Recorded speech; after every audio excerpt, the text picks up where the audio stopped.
ओं वसुदेव सुतं देव कंसचाणूरमर्दनं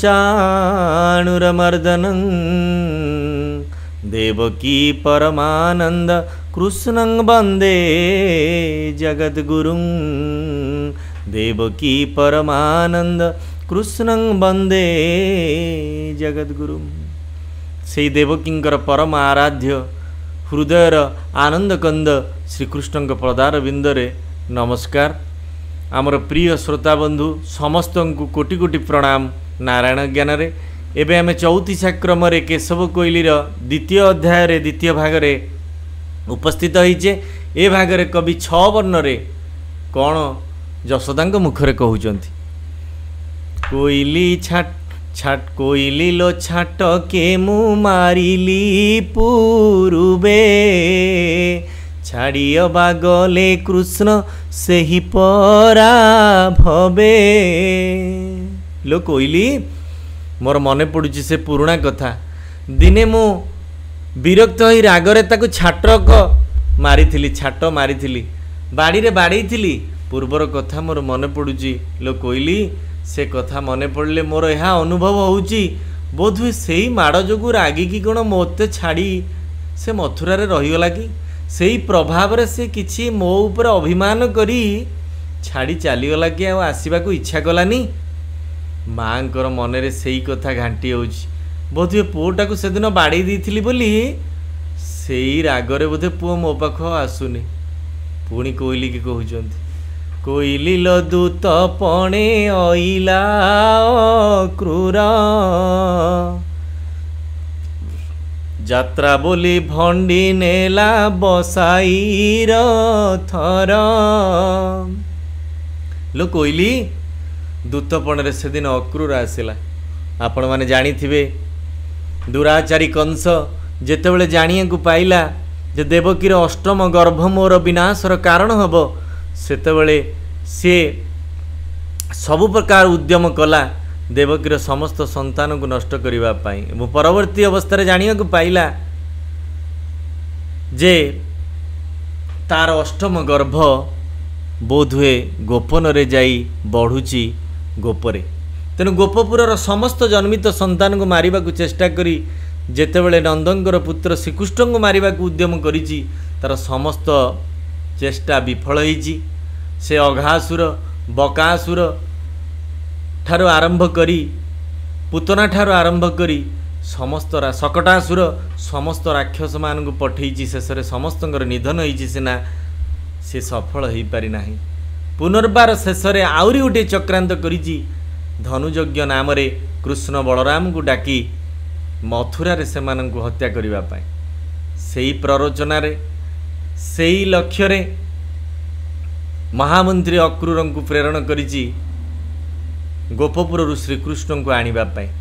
अक्रूर जाई पहुँची मामू घर चिटऊ नहीं हाथ रे मामू देइचंती निमंत्रण पत्र।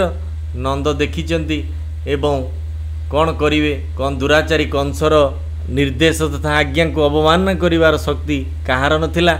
नंद तेणु आदर रे नहले मध्य अनिच्छाकृत भावे बाध्यबाधकता वशत श्रीकृष्ण बलराम को रथरे बसैकी विदाय देइचंती।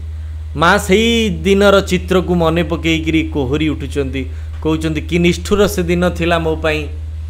दूतपण रे अक्रूर से दिन आसिले सते जेमती यात्रा बोली भंडी नेला बसाई रथर। यात्रा धनु यज्ञ तथा यात्रा होउची बोली मिछरे कोन भंडी की किछि अलगा उद्देश्य रे मो पोगु से नहीं गला कि रथरे बसईकरी। मने पड़ुची लो कोइली से दिन नवा बेलर चित्र रथरे जेतेबेले श्रीकृष्ण बलराम को बसई अक्रूर नहीं चली जाउथुले सते एमती लागुथुला मो छाती कलिजाटा काढ़ी कि नहीं जाउथुले। से दिनर चित्र मते यह अनुभव होउची कोन मिछरे यात्रा नाम रे भंडीगिरी मते एभली दंड दियागला कि श्रीकृष्ण को मो ठारू दूरेई देई। तापरे 6 वर्ण रे कवि कहउचंती कोइली लो झुरु झुरु लुहन रहिला झगड़ा सारीण कृष्ण मथुरा रहिला। सेई दिन र चित्र आज पर्यंत श्रीकृष्णकर अनुपस्थिति तार स्मृति को मते प्रति मुहूर्त मन पकई घांटी चकटी दौची। तारी कथा झुरी झुरी मो लुह आखिरु सुखुनी, मोर कोह छाती कमुनी। लो कोइली मोर अनुभव होउची झगड़ा सारीण कौन कृष्ण मु शुणुची कृष्ण आउ कंसंग भितर गोटे कौन बड़ झगड़ा है, युद्ध है, ताकू सारिकी कृष्ण कौन रहीगला कि मथुरार मोहरे मोहित ही मते से भली किछि लागुची। लो कोइली मते लागुची कृष्ण आउ कंसंगर युद्ध तथा अनेक मल्लमानक सहित युद्ध परे कृष्ण बोधे कहार प्ररोचनारे मथुरार मोहरे सेठी रहीगला। अति सुंदर भावरे कवि व्याख्या करुचंती। पुणी झ परे 9 वर्णरे कवि कहउचंती कोइली लो निशा काले हरि मागे चांद नयन टेकिन ताको ताकु राउ थांती नंद। पुराणा स्मृतिटे मन पड़ुची। आम मैंने जानीचे आमर प्रिय परिजन किए आमको छाड़ी चलीगले, तांको सहित काटिथिबा अतीतर अनेक कथा मन को आसे। सेई स्मृति सते जेमिति पाउंस तलर निहा बली भितरे भितरे कुहुलु थाए। आज यशोदांक अंतःकरण रे श्रीकृष्णंकर अतीतर स्मृति उंकी मारी तांको प्रति मुहूर्त विदीर्ण करुची, विदारण करुची। कारण स्मृति को पादरे आड़े दबा एते सहज कथा नुहे। तेणु माँ यशोदा कोइली आगे कहउचंती कोइली लो मने पड़ुची राति समय रे हरि अर्थात श्रीकृष्ण मते चांद मागे आकाशरे। आकाशरे चंद्र पड़िथिबार देखि श्रीकृष्ण सेटा को आनिबा पई मते मागंती। नंद श्रीकृष्ण को बुझेया पई आखि टेकी उपरकू चाहिकी कौन करती सते जेमिति ताकू राउ थांती माने डाकू थांती। चंद्र को डाकुचंदी ए आ जनमा मु सरगु शशि मो कानु हाथ रे पड़ तू खसी। यही कथाटी बोधे से समय कथा को नहीं आसी। नंद सेतबेले चंद्र को चाही श्रीकृष्ण के हाथ में खसी पड़ापी सत जमी चंद्र को आवाहन करती डाकती। पुणी कहउचंती कोइली ट वर्णरे कहले कोइली लो टह टह हसुथांती कोले टळ टळ हेउथांती झुलिबार बेले। लो कोइली तांकर हस कथा मने पड़े। आहा श्रीकृष्णंकर हस कथा शास्त्र रे एते महात्मा माने एते एते सुंदर भावे वर्णना करिसेंती सते जेमती तांकर सबु किछि मधुर।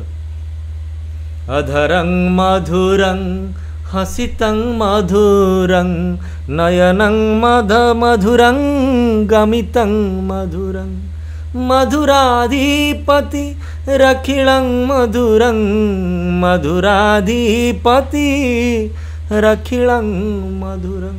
तांकर हस मधुर, तांकर अधर मधुर, तांकर चाली मधुर, तांकर चाहाणी मधुर। सते जेमती मधुराधिपति ये मधुरर अधिपति होउचंदी सीए तांकर सबु किछि होउची मधुर। तेणु माँ यशोदांक आखिरे श्रीकृष्ण हसर कथा मन पड़ुची। कहउचंदी एमिति हसंती से सते जेमती टह टह हसंती। तांक अधरर हस कोटि कंदर्पर स्वरूप को मध्य हरण करदेवार क्षमता रखे। सेई चित्र मन पड़िले मो सते जेमती आज मरीगला भली लगे मते कहीं आज मो पाखे से नहांती। पुणी टळ टळ हेउथांती झुलिबार बेले मोर कोଳରେ बसिले सीए झुलुथुआ बेले सेमती टळ टळ हंती। कारण श्रीकृष्ण टिके दुर्बल थिले। माँ यशोदांक कोଳରେ बसिथिबा बेले से टळ टळ होइकी हली जांती। माँ सते जेमती टिके डरी जांती काले पड़ीजिवो कि मो पुओ। तेणु कोଳରେ ताकू सजाड़ी धरी दियंती। श्रीकृष्ण कोଳରେ बसी झुलुथुआ बेले टळ टळ होउथुबार कथा कोमल शरीर तांकर टिके इतस्तत हेई जाउथिबार कथा माँ को अधर रे फुटी उठुची। कहउचंदी कोइली तार झुलिबा बेलर टळ टळ रूप आज भी मोर मने पड़े। पुणी कौन कहउचंदी ठ वर्ण रे कहले कोइली लो ठण जे सुंदर बेनी पोए ठकी भंडी गले कृष्ण नईले बेड़ाए। लो कोइली ठण जे सुंदर बेनी पोए। ठण कहले सौंदर्य, तार सौंदर्य एते सुंदर जे। ठण कहले रूप, रूप कहले एते सुंदर से बेनी पोए दुई जन पुअंकर रूप मोर एते सुंदर ताको केही वर्णना करि परिबेनि लो कोइली। मोर एडे सुंदर दीटा पुअंकु सते जेमिति भंडिकी किए नहीं गला मते लागुची लो। हे कोइली एकांतरे कोइली की कहउचंदी ना कहउचंदी सते जेमिति भंडिकी ठकिकी छळरे किए मो पुओकु मोटू छड़ेई नैची मते लागुची। हाँ हे कोइली मो सहित छलना करा जाइची मो पुओकु किछि मो पुओर किछि क्षति करि देबा पई योजना बोधे करा जाइची मते सेमति अनुभव होउची लो कोइली। नहेले काहींकि एते दिन मते छाड़ी मो कृष्ण मथुरा रे रही थांता कोन किछि तार असुविधा हेइनी तो। ठ परे ड वर्ण रे पुनी कवि कहउचंती कोइली डाकिले भास कोइली लो डाकिले भासई जेन्ने सारी ढाल रत्न सुआ प्राय भासुथांती हरि लो कोइली। कौन कहले कहले डाल रत्न सुआ प्राय भासुथांती हरि लो कोइली। कोइली मोर आज मने पड़ुछि डाकिले भासई जेन्ने सारी मु जदि कृष्ण को केबे डाके तार कंठ केमितिया सते जेमती सारीर कंठ भली भारी मधुर आ सुरीला आ सरू कंठटीए तार कंठ मोर मने पड़ी सारीर कंठ भली सुंदर भाव कहे माँ माँ कौन पाई मत डाकुच ये भली कथा मोर मने पड़ी तार शब्द मो काने रे बाजुची सारीर सुआर डाक भली सते जेमिति रत्न डाल रे बसी सुआ डाक देला भली मते मोर हरि मते डाके भासुथांती हरि हरि मते कहउथांती माँ कौन मते डाकुचु काहेकि डाकुचु तार वचन कहले रत्न डाल रे सुआ कहिला भलिया सुंदर डाल रे बसी सुआ कथा कहिला भलिया सुआ सारी माने कथा कहंती कथा कुआ सुआ सारी भली मोर कृष्ण मोर हरि मते कहे मु जेतेबेले डाके मते संबोधन करी डाके एवं पचारे माँ तमे कौन कहिल एई भली भाबरे श्रीकृष्ण अवर्तमान रे अनुपस्थिति रे माँ जशोदा कृष्णंकर रूप कृष्णंकर कथा कृष्णंकर सौंदर्य सबुकिछि मने पकई भाड़ी होउचंती एवं भाबुचंती कौनसी छलना करी बोधुए कृष्ण को तांको ठारू छड़ेई निया जाइछि। सुधीवृंद चौतीसा क्रम रे मनबोध चौतीसा आमे शुणी चारिचे ये होउछि केशव कोइली जो थिरे केशवंक कथा को कोइली आगे माँ जशोदा प्रकाश करुचंती केड़े सुंदर कृष्णंकर रूप माधुरी कृष्णंकर स्मृति जशोदांक कंठरे भासी उठुछि। आगकू आसंता अध्याय रे आमे चौतीसार आग पद गुड़ी को आलोचना करिबा। आशा और विश्वास कृष्णंकर ये रूप माधुरी कृष्णंकर लीला विलास को जशोदांक मुखरे शुणी आपण माने आनंदित हेबे कृष्ण प्रेम रे उत्फुल्लित हेबे। जय श्री कृष्ण जय श्री कृष्ण जय श्री कृष्ण।